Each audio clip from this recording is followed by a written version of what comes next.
Welcome to our panel discussion on leadership with the finalists of the Halogen Foundation National Young Leader Award 2021. My name is Sharif with the Buddha Collective. Thank you for joining us today. I have with me 4 of our 10 finalists, and I'm going to get them to introduce themselves to you. They are amazing, not just as human beings, but the work that they do is tremendous. So I'm really excited to share them all with you. We're going to start with this young lady on the left. Hello everyone, I am Rian and I'm 16 years old. I'm the head prefect at Paya Lebar Methodist Girls' School Secondary. And I'm someone who loves stories. I believe that everyone has something valuable to take away from listening to someone else's stories. And recently, something that I've been really passionate about is mental wellness and mental health. And so I've been working on this project called Kakilang, which is dialect for people of our own. And basically, we are creating this project and working on this project to bridge generational gaps and also to build a community around the elderly so that they are able to have better mental wellness because they feel a sense of belonging in these communities built around them, and that through that they will be able to live their golden years with more happiness and without the feeling of isolation from others. Yeah. And we have on my left. Hi everyone, I'm Yun Chen. I'm also 16 and like Rian, I am the head prefect in Methodist Girls' School. I think to me in my leadership journey, what really matters to me is the people that I serve. So I would like to use the 2 words, people-oriented, to describe my leadership style. And I think because of that, I have also tried to reach out to many different groups in Singapore, and I think one of the groups that I'm really, really passionate about is multiple sclerosis patients. And that is the reason why I started Project Apathy 2 years ago. And it's a self-initiated values in action project that helps multiple sclerosis patients to raise funds and also raise awareness for them. I think that's really important because when we first started this project, we found that not many people in Singapore knew about multiple sclerosis. And so we want to, through this project, we want to raise even more awareness for them such that more Singaporeans would know about this cause. Yeah. All right. Moving on to the other half of my panel, I have Nazra. Hi, my name is Nazra. I'm 18 this year and a student of Catholic Junior College. I serve as the president of the choir in my school, and with that, I lead my team of choristers to make the best and most well-sounding music possible. In 2020, I founded a non-profit organization known as Shareducation, and what we do is we provide academic assistance to students who have no access to tuition or any sort of academic consultation due to financial difficulties. So what we do is we really reach out to them and we help to bridge the gap between the students who have the upper hand in having tuition and the students who don't really have that and feel demoralized and beaten down by the education system that we have in Singapore. The reality of the situation is that the education system in Singapore is hyper competitive, and in doing so, we hope to empower these youths and young people to really take charge of their learning and move forward, be bolder, and at some point with all this help they have received, we hope that they will go forward and do the same and help other people as well. All right. And the only gentleman on our panel. Okay, hi guys, I'm Kai Jin. I'm 18 this year, studying in ACS International. I served as the Interact Club president last year, where I led a project called Migrant Outreach Project. Last year was an especially difficult year for migrant workers due to the dormitory lockdown, where many of them were feeling, because the COVID situation in the dorms were quite critical, many of them felt fearful for their own lives, as well as their family members back in their hometowns. And as a result, they were really fearful. And also the fact that under dormitory lockdown, they were unable to go out to the community and interact. So they were feeling more than ever isolated and fearful. So my team and I wanted to try to bring some joy to them in such trying times by packing care packages for them. And yeah, we received a lot of good feedback from the migrant workers, and it was really heartwarming to see the photos of them carrying out care packages. And perhaps what was most touching to me was the fact that they were really appreciative of the handwritten cards that our students had written. And yeah, this project really allowed me to help build a more inclusive society where everyone is seen as equal. And apart from that, I'm also a volunteer with Red Cross as a first aider. And every Saturday, I lead a team at East Coast Park to provide first aid for park goers. I love that all of you guys have done so much in the field of leadership at such a young age. It's really quite inspiring. It's quite tremendous. I don't know if I was doing quite as many things at 16 and 17 or 18. But you know what made you guys feel like you were willing to take that first step? Was it a person? You know, who are the unsung heroes in your life or leaders in your life that have made you decide, you know, to take this step of leadership? Anybody? I think that I always felt that at a young age, I felt I was very called to lead because I enjoyed just gathering people together and then we moved towards the same goal together. And I always thought that, I found joy in doing that. And so when I found something that I'm passionate about, like for example mental wellness, it really made me think that there are many people who are passionate about the same cause. There are many people who feel the same way about wanting to make a change, wanting to be the difference, and wanting to make the lives of others better. And so I think that really encouraged me to be like, okay, people have the same views as me and have the same passion, so let's do it together. Let's tackle this cause together. Anybody else? I completely agree, actually, Rhian. I think for me personally, coupled with listening to other people's stories and inspirations, how they want to move forward and create change for a particular group in our society and community. Coupled with that, I think it was more of a personal experience for me. So in starting Sheducation, I encounter a lot of students who come from single parent homes, and I grew up in a single parent home. It was a huge challenge for me, actually. And when I meet these students, when I meet their parents, I'm then reminded of the power I have to change their lives, because I've been in that situation before, and I know that at some point it becomes debilitating, and just helping and just knowing that I can create that change, that's really what spurs me on. And meeting other people that really echo with my cause and want to create that change as well, that is truly, truly rewarding. Okay. I also completely agree with Rayan and Nasra, and I think that the role of the leader is to have a strong sense of vision and want to lead a team in acting on this shared vision. And for me, it was also a personal story. When last year I had a family member who was very sick, and at that point of time, things were just really difficult for me. But through that all, I had a lot of friends and family members in my vulnerable state who just sat next to me, and I realized that just such simple actions like sitting next to people or baking a cake can mean a lot to someone when in their vulnerable state. And as such, I also love to lead because I want to help people in their vulnerable state, and maybe by doing so, help them tide through. Yeah, I think actually I was actually inspired by my sister.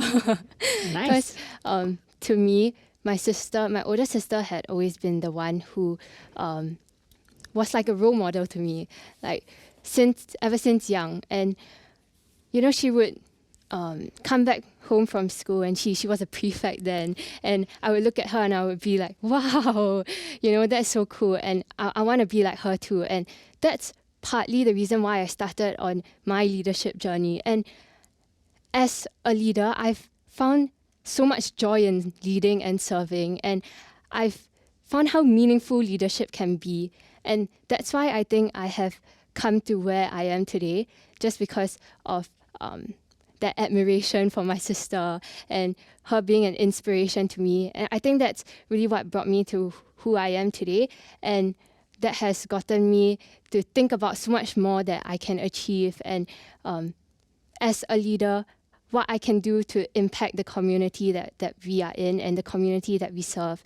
yeah, so that's why I began my leadership journey. I think it's really wonderful, and you guys are now on the other end, right? You guys are finalists in this youth award, this Young Leaders Award, and there are all these young people, your peers, your juniors. They're going to be watching. They're all watching you now.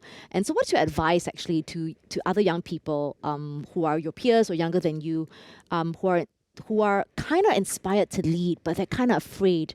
What would you say to them actually? I think I would say just be courageous, just do it, because I believe that everything happens for a reason. And no matter what happens in the end, whether you succeed or whether you might not make so much progress at the start, I think you eventually grow from it, especially the setbacks. And that's what's so meaningful about leadership in general, that you know that you have a chance to serve again, you have a chance to try again, and people would be grateful that you are trying, and no matter what happens, you'll be able to learn from this opportunity that you have. And I think that's the most important, to learn from it, grow from it, and do even better the next time, future times, yeah. I absolutely love that, Yunshan, because there are a lot of youth in our society, a lot of people with developing ideas. The reality is that millions of ideas are generated per second, probably, but only a select few, a little bit, a pinch of those ideas are actually brought to reality and acted upon. So my advice to my juniors, to anyone who's watching this at all, is to be bold. Just be bold. When you believe in something, you put your heart and soul into it and you act upon it. Because that's how you're going to be a change maker. That's how you're going to be a leader. That's how you are going to make a positive impact and catalyze that big change that you want to see in society. I would like to add that leadership is a journey, and not all the times people would agree with what you're thinking, but also there will be that instance where there are people that resonate with your same vision, and they would like to serve. And I think that you'll get a lot of support from them over time. And after all, leadership is indeed like a journey. So yeah, like if you don't make big changes, you can still learn from it. Yeah, I think I really agree with all of them. I think that the advice that I would give is to just embrace the spontaneity, go for it, and you never know what change you could make. I think leadership may seem very intimidating to some people because they think it's always about the big things, the big projects, but I believe that everyone can be a leader in your own right, as long as you have, because everyone has influence. So I think that as long as you harness that and then you just go and do something that will positively impact those around you, I think that that's already worth trying. So just to kind of wrap this part up, there's clearly been the A, B, C, D of leadership according to these four. A, act. B, be bold. C, have courage. And D, just do, right? Am I fair to say, you guys where you guys are at? You know, we like to talk about leadership and people doing things, right? And then every leader is like, oh, you did this wonderful thing. You're so awesome. But I think what people don't talk about in leadership is that all of us have made what I call leadership boo-boos, right? Things that we've kind of messed up in. You know, I'm going to have you guys kind of peel that back for us, right? Can you just share with us what is like maybe the biggest mess that you had? If you could do over something in your leadership journey, what would it be? What would you do over? I'd like to answer this question first, actually, because as much as I pride myself on being the founder of a nonprofit, I think my leadership starts in school. And in serving as the choir president within my school, that there were a lot of changes to be made, especially with the ever-evolving COVID situation. So last year, what we had to do was group the choir into groups of 5.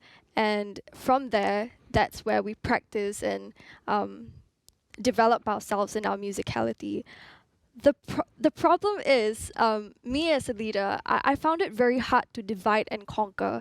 So I felt like it was all on me to, divide the groups, come up with the parts that everyone is singing. So it was a huge pressure being placed on me. And I didn't realize that I actually had a huge team with me that could actually help me out and, help me implement all these things that I wanted to implement.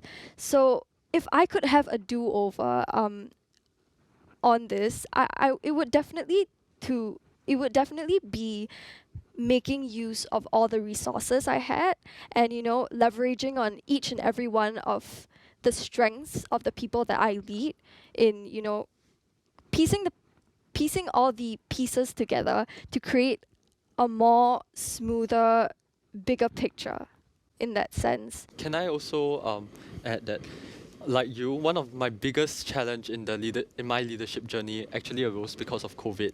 Cause being the president of the Interact Club, only being appointed last year, and then COVID happening, our school's Interact Club is actually the biggest CCA in our school with over 122 members.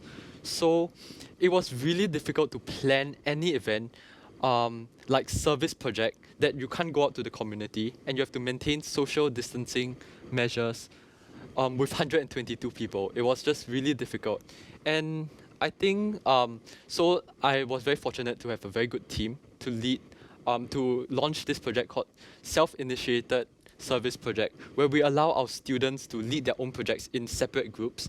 And then we will go and try, as an Interact Club, they can like ask people to join their projects so they can be their own leaders. But I think this was very popular in our school, and a lot of people wanted to be their own leader, and me and my team also wanted to let them have a chance to lead. But we ended up choosing too many projects. We shortlisted 13 projects, and it was just really difficult and chaotic to manage 13 projects simultaneously.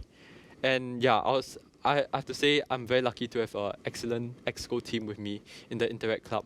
But if I could turn back time, maybe I would have narrowed down the better projects that in a more focused way. Yeah. All right, on this side, biggest do-over. I think my leadership journey, if it was a book, I would have many tabs of just mistakes that I've made. And I'm All of sure- us too, all of us too. Yeah, so, but maybe it's not just the big mistakes. I remember there's this mistake that my team and I made, and we still talk about it and look back on it fondly, actually, because it makes us laugh all the time. But it's something that we often overlook, so I think that it really helped us a lot in learning how to be better. So there was one time we had to organize this bonding session with the entire student leader body. And we told ourselves, okay, we'll meet in the morning to prepare everything. And then, okay, so we have to prepare, because it was in the morning, it was breakfast, so we had to prepare packet Milo for everybody. So in our heads, packet Milo is the Tetra box with a straw. But the one, my EXCO member, who was in charge of buying this packs of Milo, she actually bought the sachet, the powdered Milo. Yeah, so that was when we saw, we were just stunned. We were like, wow, okay, so what do we do now? And at that time, we just had to think on the spot and then think of what we had to do from here. How do we still distribute this to everyone and then still have them be able to enjoy this bonding session and this breakfast without the convenience of Tetra Pak? So I think it really reminded me that we should not overlook the small things, and it's never too bad to be more careful or more meticulous in checking all these details. Yeah. Oh, cool. Actually, I would have liked the sachets, actually. Sachets look quite yummy. Okay. I think Yinshan. for me, it would be my mentorship journey. So I mentor the prefects in the prefectorial board, right? My juniors. So I've always been the one to try my best to do things, right? But in the midst of everything, in the midst of busyness, sometimes we leave out some things. Yeah. And I think this is something that I have left out. Yeah, so I remember it was around the start of this year, the end of last year.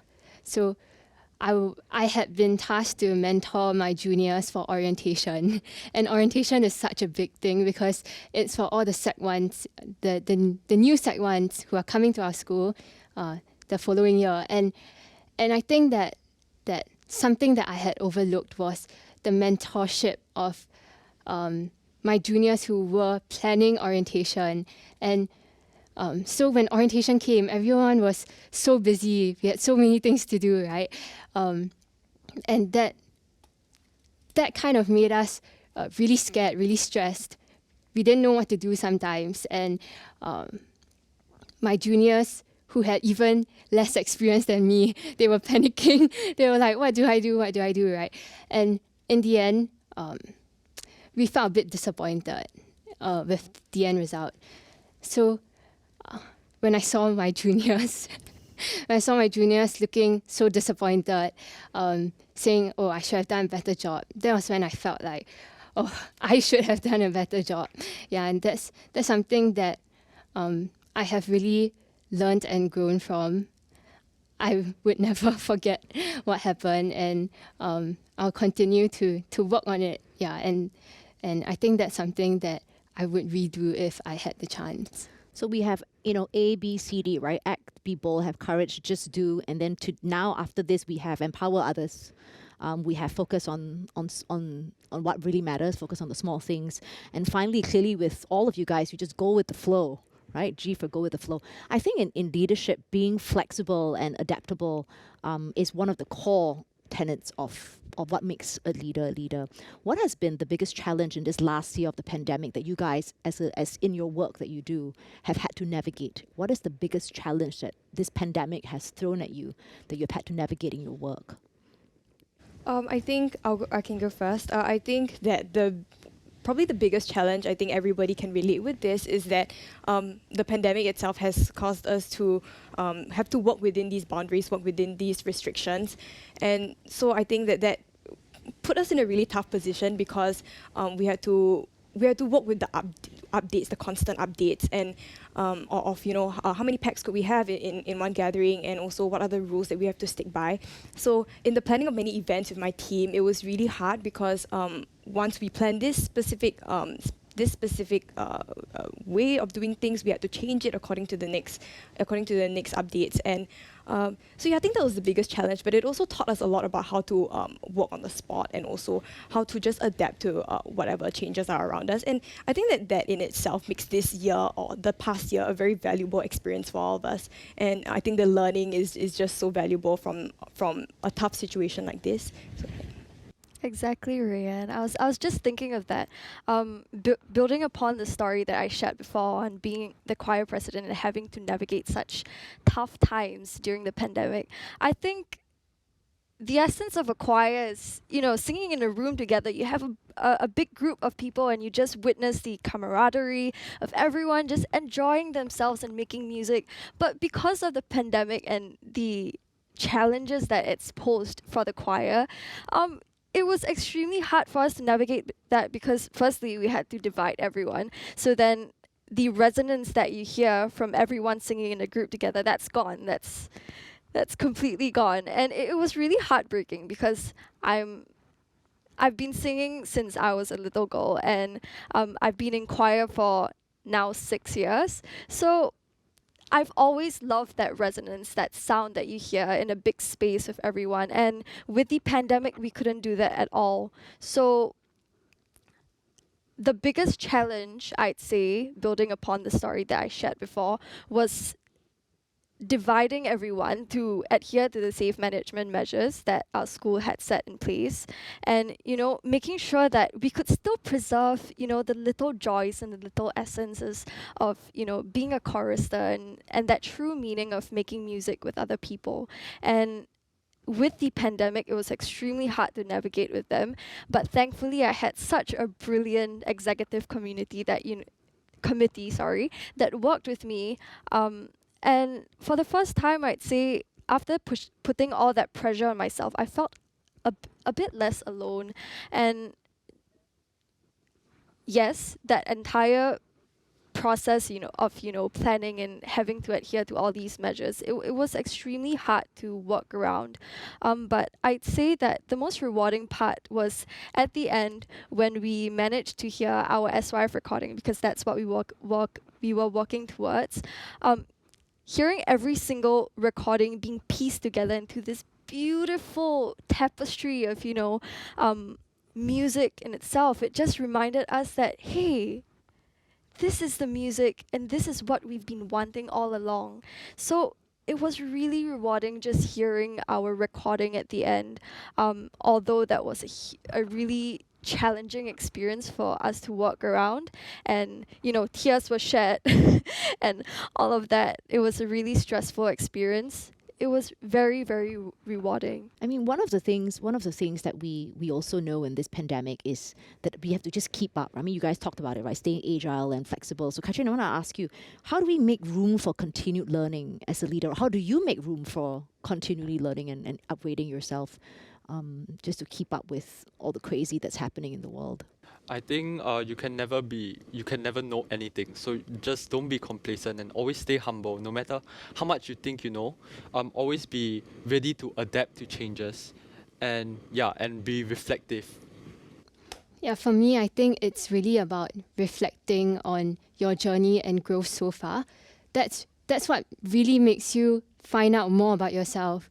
That's what makes you learn and grow and find out where you can improve on, and that's where you can make an even greater change. And even though we might be busy as leaders, we have more things to do because of our leadership appointments. But really just take the time to sit down by yourself and think about what you've done on this day, on over the course of these few months, and see where you felt like you could have done a bit better. And it's always such small things that really make us, an even better leader. Yeah. I think we always say leadership can be a very lonely journey, and you guys talked about it, right? Sometimes you have to make the decision. And I love what you guys shared about how, one of the big lessons you learn is leveraging on your team. And so I'm going to end with this last question. What is the best way that a leader can support another leader? What is the best way a leader can support another leader? I think just to step in whenever you see that there needs, there's somewhere that you can step in. Sometimes as leaders, we are too busy and cooped up with too many things, and we might miss out something, and that's why we work together collectively and we work together as a team, because some of us see things that others don't, and some of us can do certain things, and some of us are not that good at certain things, and that's why we are always called together as a team. And I think that's really where we can work on, and that's how individual leaders like us can come together to work on a change and impact the lives of even more people. Definitely. I think I really liked what you said about, leveraging on each other's passions and skill sets to really come together and create a bigger change collectively. And I think that's one of the key ways leaders in their true essence can support one another. It's leveraging on their strengths and what they really echo with and are passionate about. So yeah. Yeah, and with that said, I think that I'm very thankful for Halogen Foundation because they provided us with these opportunities where all the leaders can be cohesive with one another and interact with one another, which really gives us a way to support one another as leaders on our leadership journey. I think hopping on to what they all have said, which are such good things. I love my team and the team I work with at school. So I think that I've really experienced firsthand the beauty and the joy in serving together with people who have the same goal, people who have the same passion towards what we're working with. So I think it's really all about supporting each other and being there for each other, and also encouraging each other, and my favorite, affirmation, because I think this is very important. A lot of times we just do things and I think it gets quite, you kind of feel that life gets mundane because you're doing the same thing and again. But I think having someone to affirm you and tell you that you've done a good job, or you've done your best. I think that's important. Yeah, and I think that's true because throughout the interview, I was looking at her, and every word I say, she would nod, and that really affirms me. It really makes me feel good. Like you're in a Thank safe space, right? Yeah. I think that's really, truly wonderful. Thank you guys very much for joining us. today. Thank you, our audience. Thank you to my panelists. We're going to wrap up our first panel, and we're going to move on to the second panel after this. Thank you for joining us. And, to all four of you, as part of my affirmation, I think it's wonderful, truly, the work that you guys do. I think it's tremendous how bold and how courageous you guys have been. And I think it's even, kudos to your team and your parents that you guys can still be one of those that can have your head in the cloud. Because sometimes a leader still has to dream, but you guys have your feet so firmly planted on the ground. It's tremendous, and it was my pleasure to have all of you with me today. Thank you guys very much. We'll catch you guys in the next panel. Thank you.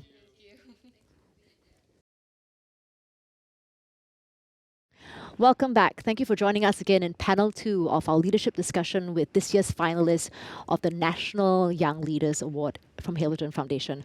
We're going to start introducing them, starting on my right. Hi everyone, I'm Eli, I'm 18, I'm from Catholic Junior College. I also served as the president of Student Council. Some of the things I care about are film and education. So because of that, I volunteer with the Singapore International Film Festival every year. And for education, I volunteered with a fellow finalist project, Shareducation, as well as doing volunteer tutoring within my school under a project called Stella Nova.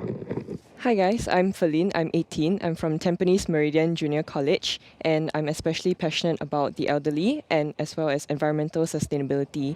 So for environmental sustainability, I'm also particularly into contact lens blisters recycling, and I also do this project called Kakilang with another friend. All right, and on my left, we have... Hi, I'm Javen. I'm 16 this year. I'm from Clemby Down Secondary School. Well, I believe that there's a lot of gaps, in society, and I would like to be the one, to fill these gaps.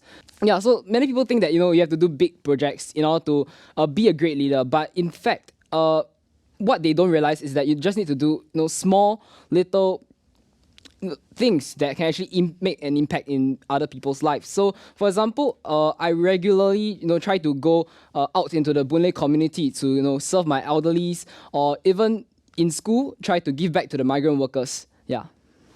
Hi, I'm Megan, and I'm currently 18, studying in Raffles Institution. So in school, I serve as the vice captain of my dragon boating team. So outside of school, I'm involved in mainly 2 projects. Firstly, Belanja a Meal, which is a non-for-profit paid-forward initiative. And secondly, Access, which is again non-for-profit non-academic opportunity, which serves to elevate students from underprivileged backgrounds. Okay, and finally, we have... I'm Nicole. I'm 16 this year, and I'm currently studying Methodist Girls' School.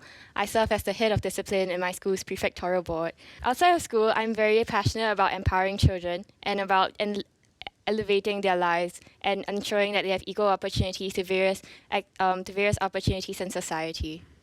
You guys talk about, passion and projects and, being day-to-day leaders. I mean, a lot of them who are watching today, the younger people, your peers, your friends, I think people have a desire, right, to make a difference and to do. But sometimes they feel, scared, they feel like unequipped. What would you say to them? What kind of advice would you give them, actually, to jumpstart their leadership journey? I think personally, I would tell them that if there's no challenge, there's really no change that you can make. So as long as you're willing, and if you have a willing heart to do things for the community around you, I say go and chase that dream of yours and go out there and volunteer, be it through volunteering, be it through serving, or any other ways that you feel that you can give back to society. I think we shouldn't be afraid and take the courage to give back. What else? I think it's also a lot about your deep passions and what you really stand by since young. And also, I think it's also very simple. You can look around you and see what kinds of issues that you see that affect the people that you care about. I think these are just simple ways that we can look into what we can do in terms of leadership. Anybody else? Well, I would just tell the younger generation to actually just take a leap of faith, because leadership itself it's actually a roller coaster ride. So there's your highs and lows, and all we need to do is to just take a leap of faith and just enjoy the process, because at the end of the day we will be making a change, and that is something that's inevitable. So just take it, just go for it. I think this question is very, very dear to me because I think that for leaders these days, all of us think that like charismatic, very confident leaders are the type of leaders that society looks towards. And because of that, like I get very cold and clammy in front of the camera evidently. So because of that, I feel that I'm unable to be a good leader. But what I've learned throughout my leadership process and especially through Halogen is that leaders don't have to fit a certain type of stereotype that everyone thinks it is. Like as long as I truly believe that as long as you have the love for the cause that you're championing, then that makes you a very good leader already. You don't have to be confident, you don't have to be what everyone thinks you have to be. I think what she was mentioning, I like that because everyone has this concept and this archetype leader, and for a lot of us, and I mean, if you look at the 5 of them here, you guys, none of you fit a classic mold, right? In many ways, and you guys were sharing with me that there are all these aspects of your leadership journey that you feel, I guess, still inadequate about. Javon, you were telling me that leadership journey can be quite lonely. Can you just unpack that for us a little bit? Well, I think something that many people think is that on the surface, leadership looks like it's very lonely. Like you have to make all the decisions by yourself. It seems as if like you are the for example the overall in charge of this, and you have to make the decision for the team. For basically be the one that is guiding the team. But what they do not realize is what happens in the inside. So personally speaking, right, it may seem like a lonely journey. It may seem that at the end of the day, I may be required to make certain crucial decisions for the team. But at the end of the day, it's the process, it's the people around us that contributes to this. It's just a very subconscious thing, in my opinion. So, for example, in school, my friends of different batches, of different levels, they really motivate me, inspire me in many different ways. So I may seem like a more experienced leader in a sense, but they are the actual contributors to this. Yeah. Anybody else want to add about what kind of qualities about loneliness in leadership that you guys have felt? Anybody else felt lonely? I think I can add on to that. My teacher always told me that leadership is lonely at the top. It'll be lonely at the top. And truly, in various circumstances, I've actually realized that leadership is definitely lonely. Not only from the late nights where you spend doing out your project because you don't want to disturb your group mates and your teammates, but in many various circumstances where you are put into a position where your teammates are not put into. For example, you need to bridge the gap between those above you and those under you. And I think sometimes these circumstances can make you feel alone because when you're a leader, it's hardly the case where you have someone alongside you in the exact same role as you. But I think when it comes to loneliness, something that can be done to cope with this loneliness is reflection. Reflection as to why we start what we do and why we want to do what we do. And I think something that can be brought into this is also being vulnerable to others around you. It doesn't mean that being a leader means you need to always keep your feelings to yourself. And I think we need to create safe spaces where we can share our feelings with others. And it's only when we share and be vulnerable that we feel empowered and we regain the confidence that we have again and to go and strive as a leader.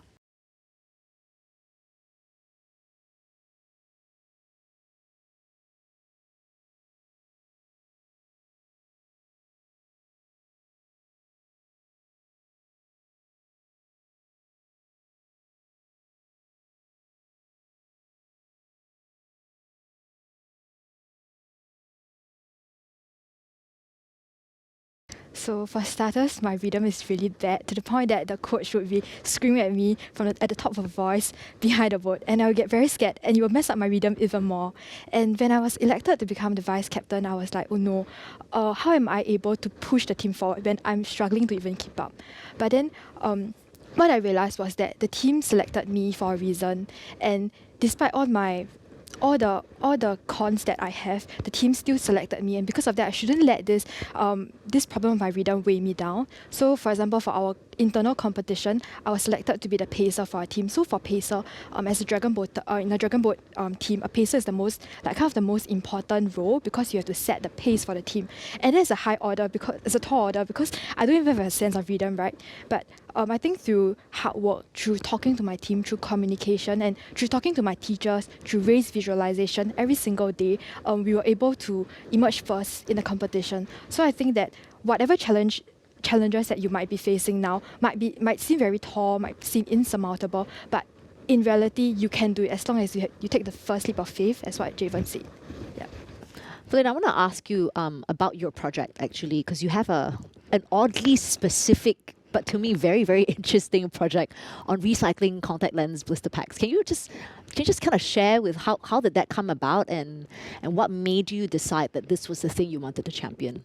So contact lens blisters are not easily recycled because they are really small. So even if people put them in recycling bins, they don't eventually get recycled and end up being incinerated or end up on landfills. So this also harms the environment very much. So I found out about this contact lens startup in Singapore through Instagram, social media, and they actually have this project called Project 2x2, and it's very apt because we have two eyes, so it's also called 2x2, and they have this project to advocate about recycling of contact lens blisters, because they also provide contact lens and spectacles services.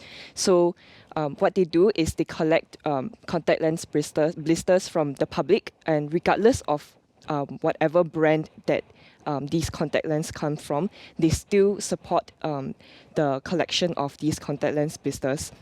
And I think it's really good because they don't just think about how to make the business a profit-making organization, but also something that can help the society, help the environment.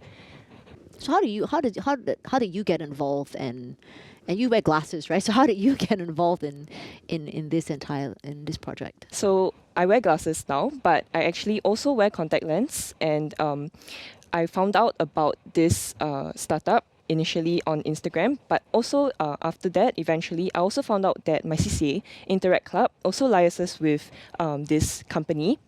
And I thought it's a very good opportunity for me to advocate about environmental sustainability. So I use my platform, which is social media also, and I often post things on my Instagram stories, for example, to share about how important it is to recycle these contact lens blisters based on the reasons that I've stated earlier. And I also encourage other people to take up this role as someone who influences others to also care about the environment. I love your sense of agency. I love that you took something as small and as innocuous as the blister pack, and you made us realize that, sometimes small things can make big changes. I'm going to shift to you now, Eli. You have really interesting duo of things, film and education. He and I were talking about film early on, and I said, why do you like these films? Why are films so important in the leadership conversation?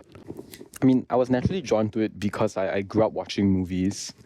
And when I got older and I learned more about movies and matured about it, I realized that there are a lot of movies which aren't just made to entertain people or to get box office revenue, but there are those that are made to tell a story or transmit like a real human lived experience. And I realized that a lot of these experiences and stories can actually be about like social issues or areas of passion that the filmmakers are interested in. And for me, I work closely with Singapore International Film Festival, and the biggest draw for me working with Film Fest is that a lot of the movies they screen are those that we may not watch in the cinemas regularly. There are lesser known independent Southeast Asian filmmakers who are telling their own stories, talking about their own problems and struggles. And these are things which actually can be very relatable to Singaporean audiences. So what is the film that we need to watch or make to tell the story about that part of Singapore that we don't talk about? I think the part of Singapore that I think we really need to talk about is how we interact with and treat foreigners in our society. I think this COVID-19 pandemic has actually shed the light on a lot of animosity towards foreigners in Singapore. And this extends to migrant workers who build so many things around us, to our domestic helpers who assist us in our day-to-day life and run our households. And there needs to be more of their stories being told, because they are just as important to our lives as any other thing. Another movie, actually a movie that I saw which told the story about domestic worker was Ilo Ilo. and I think everyone should see that movie. It's one of those movies that will change how you see domestic workers, how you see Singapore, and how you see how Singaporeans interact with foreigners. I mean, you guys have all talked about, I think film is one way, the things that we do and the campaigns we run is one way. Social media clearly has been brought up by a few of you guys as one of the big ways that young people today, young leaders today, engage the world. And one of the things I think from the older generation is like, people like to hashtag many things, right? But the question is always, are there deep awareness? What is your I guess, concept of leadership in the age of social media? How do you guys use it as a leader? What are you guys guarding against? What are you guys concerned about, given that your leadership today is not just, last time just in school, right? It's actually for the world to see, and it's constantly being documented. On your side, anybody else? Well, I think nowadays we need to differentiate what is actually too ambitious and what is not.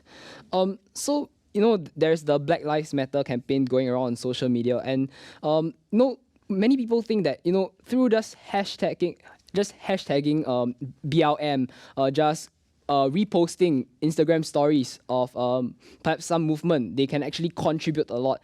And what these people don't realize is that instead of just hashtagging BLM, could they actually do something in real life to actually contribute back to this group of people? Because nowadays, it's actually very the marginalization of this group of people is actually very prominent, and it's very obvious. So people don't actually realize that they need to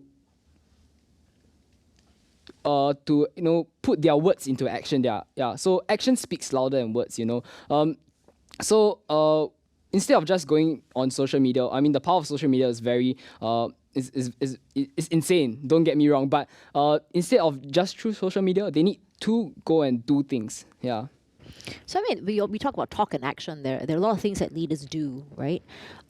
If you had a chance to do a do-over, I mean, we've all made mistakes, and I think we don't like to talk about the mistakes we make as leaders, right? I'm going to make you guys do that right now. If we look at the mistakes and the big, I guess, kind of boo-boos that you've made, what is the one do-over you wish you could do in your leadership journey? I'll start on that side. I think for me, it was especially so when actually me and my committee members, we planned an internal camp this year in March. So because we started planning in November and the camp was in March, so we had quite ample time to plan. And I think at the start, we actually took things quite slowly. And I think it was a very big regret of mine to start at an extremely comfortable pace and in the end needing to rush at the end. I think as a leader, I should have been more open to the possibility of needing to redo things and making mistakes along the way. And sometimes it may not just be me as the overall in charge making mistakes, but I think I should have given more space for those under me to learn and grow through making mistakes instead of expecting everything to flow well and smooth.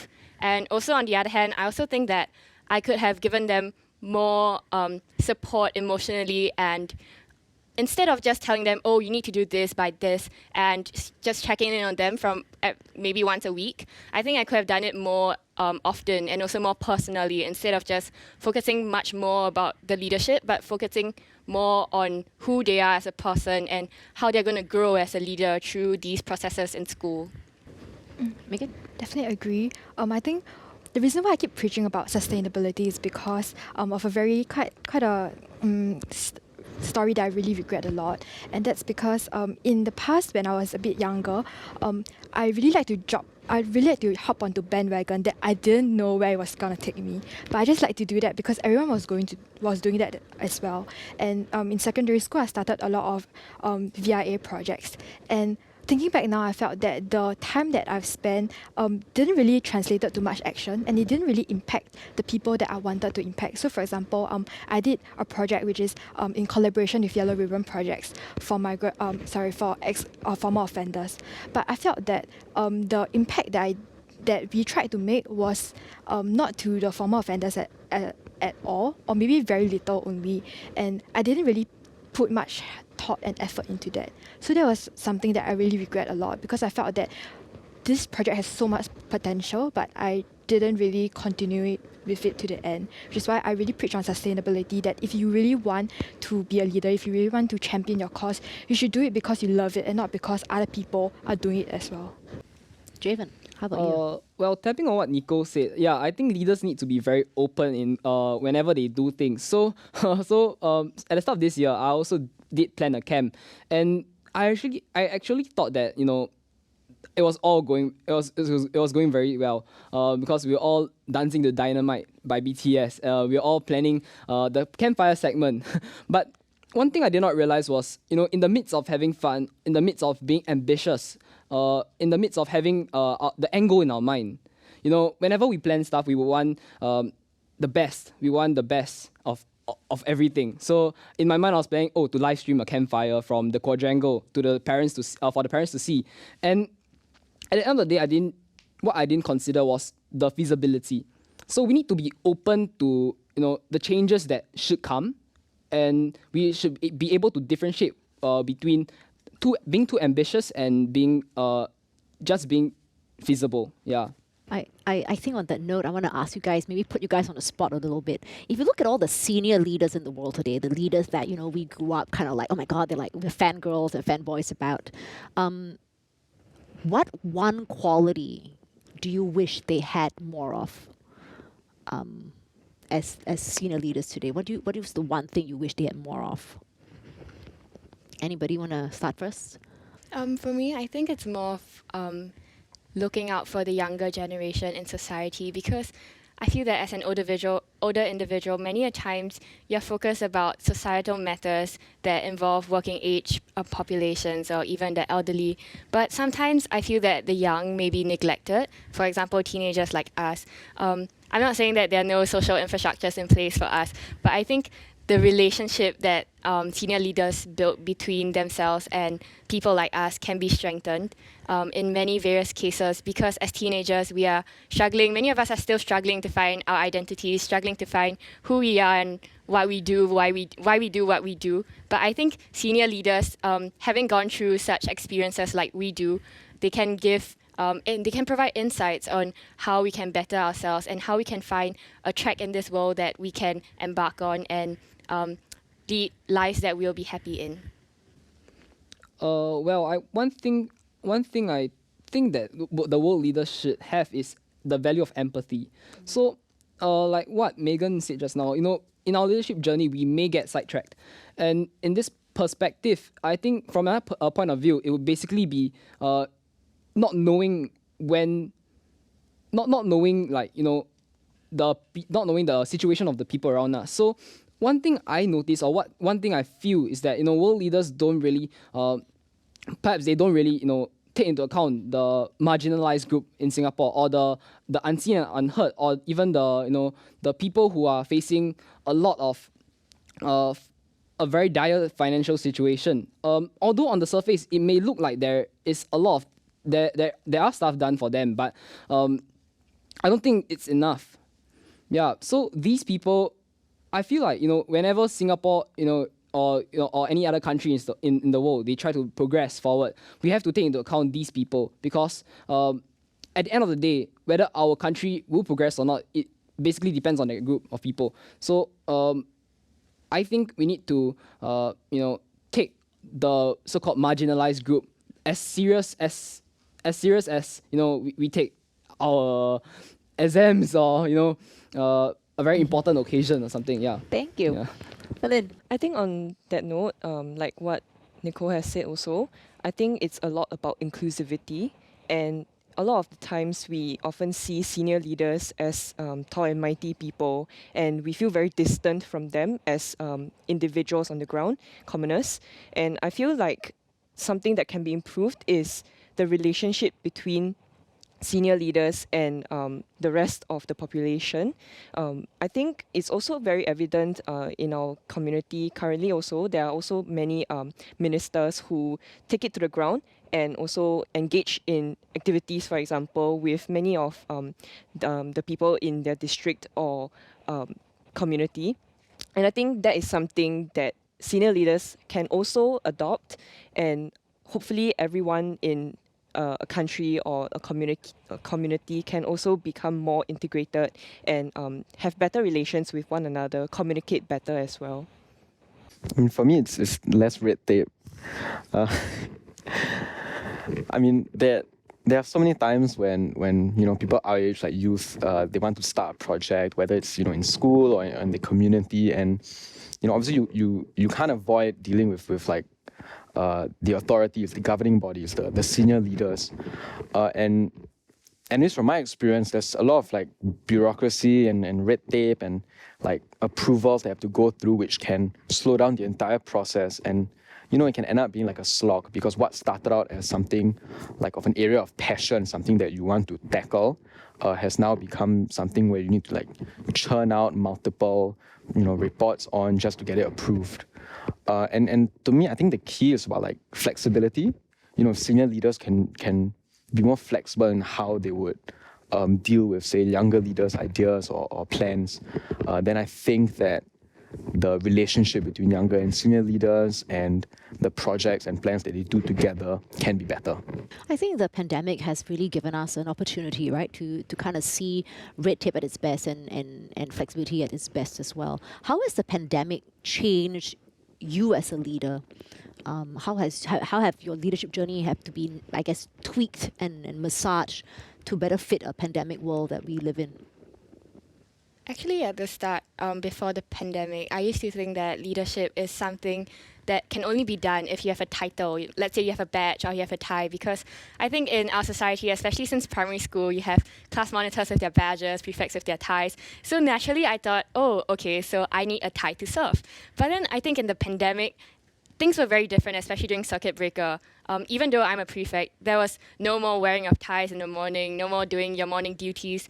And it really got me reflecting on why I'm doing what I'm doing. And I think that in a pandemic world, it gives a lot of opportunities for you to discover yourself as a leader. For example, during the circuit breaker period also, I started reaching out to primary school children from who are linguistically weaker in terms of their studies, and I guided them through Zoom on reading of storybooks, because they were primary 6 students, so PSLE was coming, and especially with the COVID stress, I think things were very tough for them also. So I thought, why not, as a person who has experienced PSLE and who may be able to give them a bit of advice, so why not I do so? So I think during the pandemic, I became a more flexible leader, a leader who doesn't only serve under given circumstances, but a leader who seeks opportunities to serve instead.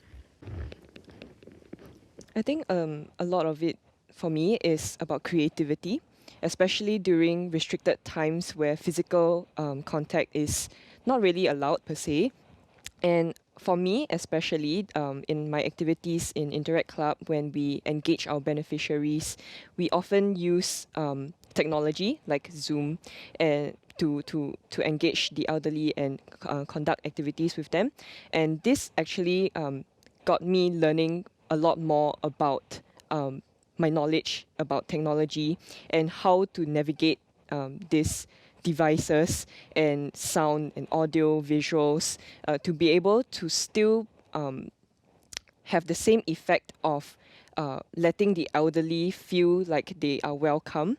And I think it's very important that we in an age of the pandemic, we are still adaptable and we still try to learn and adopt new techniques in terms of serving the community, so that we don't let our passions die.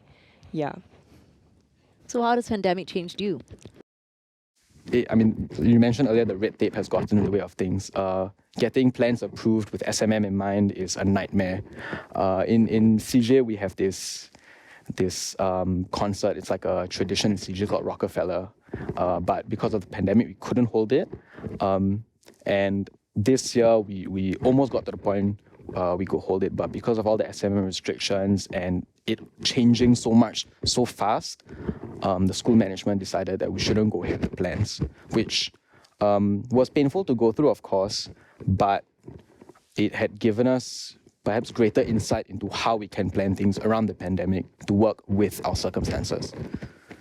Definitely. I think a very practical challenge that we all face, as what Eli mentioned, is the SMM. So because of that, like, I feel that for the pandemic, we have to really step out of our comfort zones, which is what I'm not very comfortable with. So for SMM, like, like for friends and after training, we would like just huddle around together.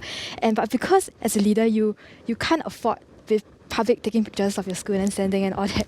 So you really have to tell them to separate, and it's very difficult to separate them. You have to like physically go and cut a line between them. Yeah, so I think that was especially difficult for me because it was very difficult to talk to your teammates like that, because I felt that like we are all the same peers. Who am I to instruct you to do this? But I think for the pandemic, it really taught me that you really have to draw a line between leadership as well as friends, and that in this type of situation where like law is concerned, you really have to draw the line and say that SMM is in place. You have to speak into groups of 5 or 8. Yeah. You guys? Can I just say, Megan, the peer pressure is really real. Yeah. Pressure is real, people. Yeah. I don't even know where to start. I think like as I mentioned just now, one thing I've learned is basically empathy. So before the whole circuit breaker thing, before the whole all the SMM measures came in and everything, I think I was a very focus-driven leader. In a sense, I would just try to overcome every single step to actually get to the end goal. But I didn't really care about the people around me. But what this pandemic has brought upon is that I'm really able to see from a different point of view.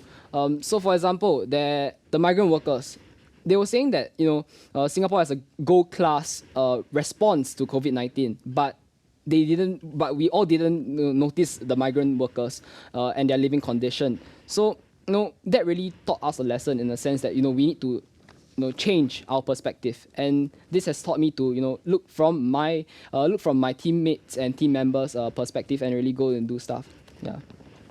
I'm really excited to hear these answers because, I mean, especially if I just kind of future pace another 5 to 10 years, because flexibility, creativity, technologically savvy, adaptable, great new toolkit, empathetic, savvy, gritty, brave, courageous. These are words that I keep coming up today.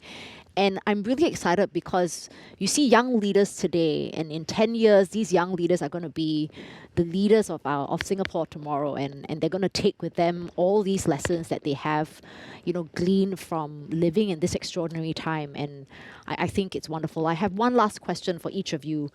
One of the things that you guys talk about constantly is having this team and having this group of friends that you have to call on, right? Whether it's in sports, in your council, or even in your outside passion projects. You've mentioned this team. How can leaders today support other leaders?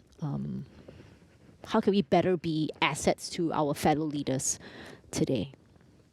I think bringing in the idea of vulnerability again, I think we as leaders, first and foremost, although we may be in charge, we need to position ourselves in a place where we can be open with our feelings and we can let other people know about our feelings and not just keep it on to ourselves. Because I think sometimes when we think of leaders, we think of I need to look up to them all the time and they're a solid firm rock. But sometimes I think besides the stability, we need to find a support group where we can share and open up ourselves to.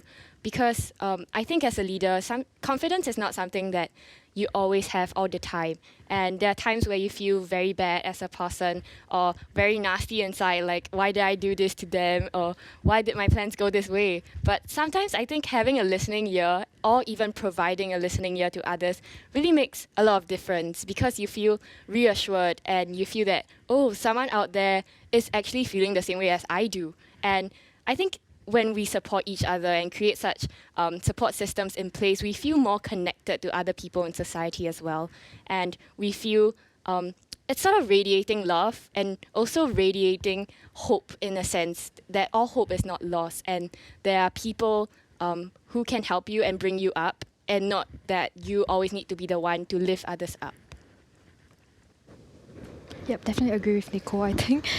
So I think for leaders, how we can support each other is to acknowledge that all of us are leaders in our different fields. I think that's what Nicole rightly pointed out pointed out earlier is that leaders do not come with badges these days, and that it's not like you have a suit or your tie, then you are a leader. So I think we have to acknowledge that all of us can be leaders, we have the potential to be leaders, and we are leaders in our different fields, right? And because of that, we don't put leaders up on the pedestal and rather put leaders into our conversations in our life, so that I feel that it's quite rare for us to have conversations like this in school. So I hope that for us leaders to support each other, we should bring this type of conversations like in friend groups, in school, and just talking like, hey, how do you lead this team? Like, for example, if you face a challenge in your CCA, then you can ask your friend, oh, how do you go about solving this matter, right? As long as we put leadership or conversations about leaders in a not on a pedestal, but in a very friendly and very inclusive way of conversations, I think we are able to support each other as long as we break these barriers down.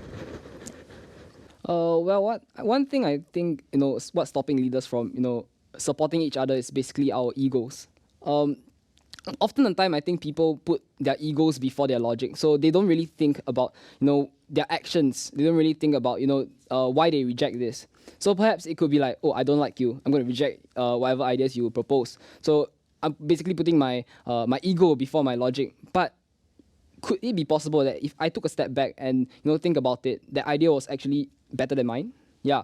So often the times, I think leaders would actually need to put down their egos and not work in silos.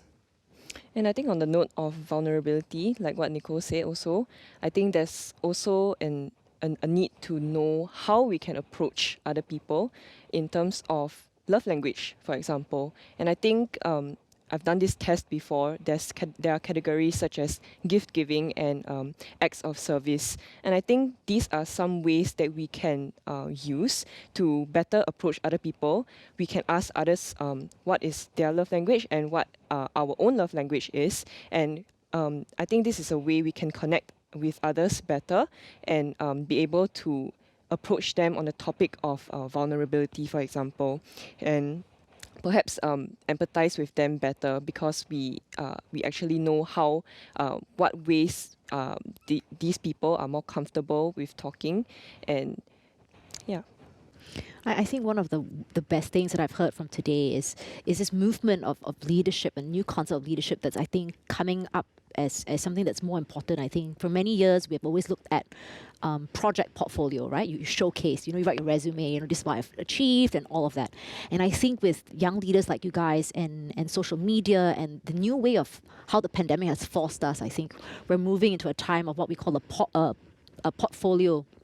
A process portfolio where we kind of look at the process, and there is no, oh, look, you mucked up here or you screwed up there. All of this is part of the conversation about leadership, about being vulnerable, about sharing, about collaboration, about the idea of putting our ego aside. I think these are conversations that we don't traditionally have in leadership, and I'm so pleased that you guys are with me today to kind of share these thoughts, because for me, youth leadership is exciting because these young people truly are, going to do wonderful things in the future. I congratulate all my guests today, all 10 of you, for being finalists in this year's Young Leaders Award, and I look forward to all the wonderful things and the wonderful people that you'll impact in your lives. Thank you very much for joining me. Thank you for joining me. I hope you enjoyed the two panels. If you have any questions, please feel free to write in.